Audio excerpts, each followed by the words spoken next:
Welcome to the FITAID Morning Show. I'm your host, Kenny Santucci, and we're back for Wadapalooza Year 7. Back with the VIP experience here at Wadapalooza. FITAID, Caffeine Kilos, Powered Out, sponsoring this whole thing.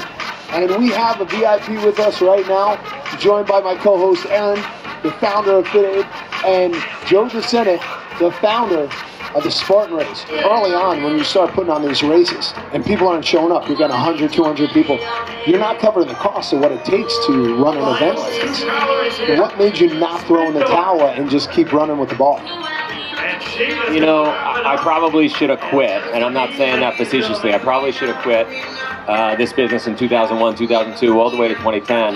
And then even in 2010, when people started showing up, it wasn't enough to cover the cost. And I was running $300,000 or $400,000 a month on my credit cards. I mean, we were out of business continuously.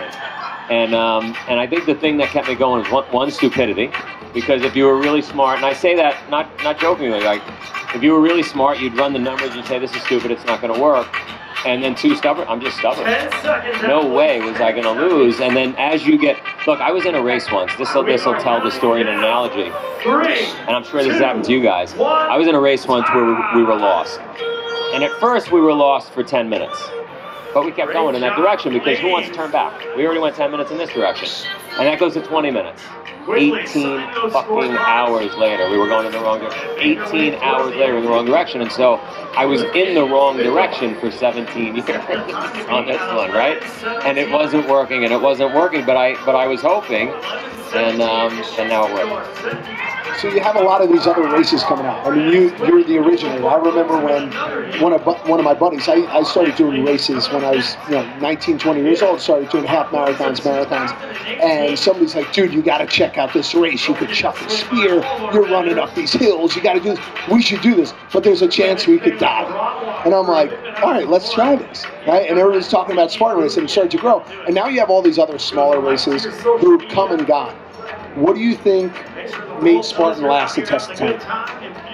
You know, obviously I want to say it was because I'm really smart, but that we already determined that that's not the case. I think the reason we exist today, and it's probably no different than your company FITAID, or I don't know what company you're running, but I'm sure you're running a company because you seem really smart.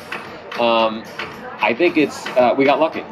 Right, I think we got lucky with the name Spartan. Who doesn't want to be a Spartan for a day? I think we were relentless. We made 1,000 mistakes, and I think I was able to borrow money. I mean, I don't know. There's lots of businesses that go out of business, and there's been thousands of obstacle races go out of business. But we got a great name, and I didn't run out of money. I think part of it comes with really the Spartan motto. You know, it's like STFU.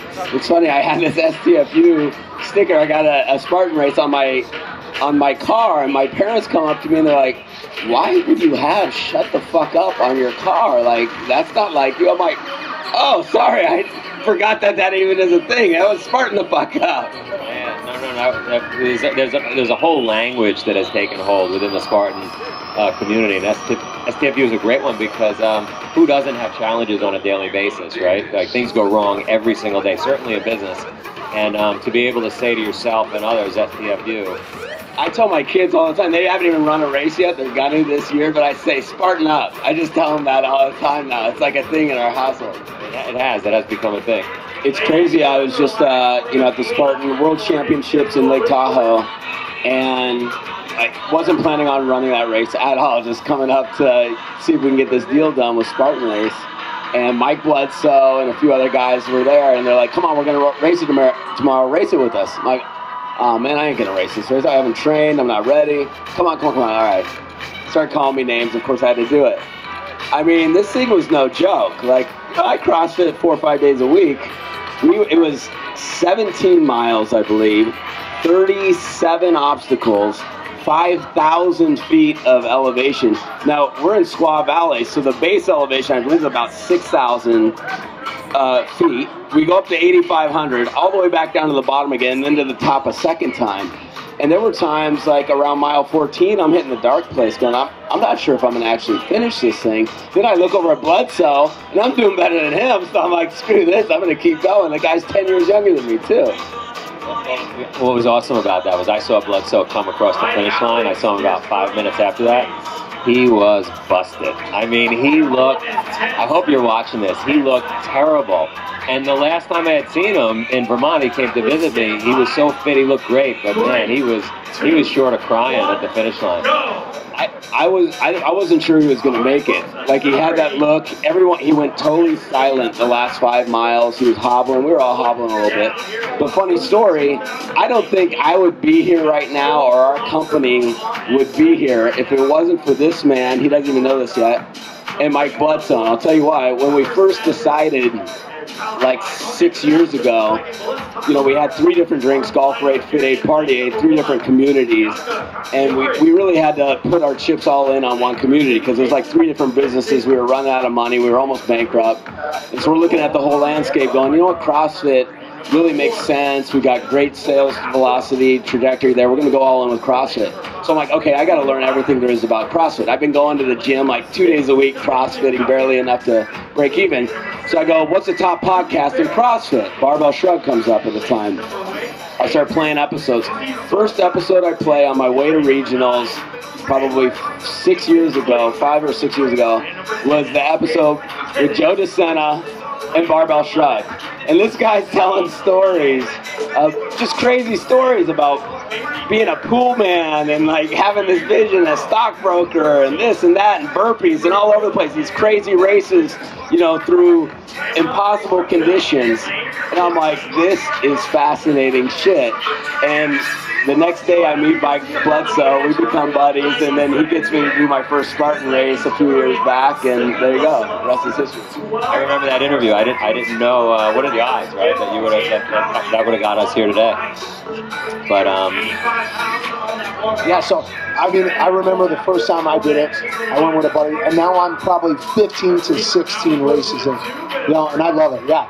And I actually just signed my gym up. I have a gym in New York City, which I could tell you're a New Yorker, that stubborn attitude and just the casualness of the way you talk. So it's a testament to who you are. What do you feel is the next step for adventure racing? Yeah, so I was in adventure racing in the early days, even pre-2000, and that never stuck, right? It was really expensive to do. You did it with a team of 4. It wasn't coordinated as an industry, so it never stuck. So this, obstacle racing, has stuck. And our goal is to get it in the Olympics, because if you can get it in the Olympics, well, then we know it's going to be around for a while. And so for me, the next step as a business, and you're going to appreciate this, is I just got a million little things to get organized, right? We all have a million little things to get organized. If I get all those things organized, and we can get this thing closer to the Olympics, then I think it's lights out. And I think we're established for a while. Summer or winter games? Listen, you're asking a Spartan. We got to go winter games, right? Like every time I joke with my kids, and they're like, "Where are we moving next?" You know, we move around the world as a family to grow the business. So we're living in Vancouver right now, and I'm always messing with my wife and the kids, and I'm like, "We're moving to Calcutta next year. We're moving to Siberia next year." So when you say you're going winter or summer, we got to go winter. Joe, you changed the face of the fitness space. You know, you changed the way we look at it in the landscape of fitness. So it's an honor to sit with you. Thank you for being on the show with us.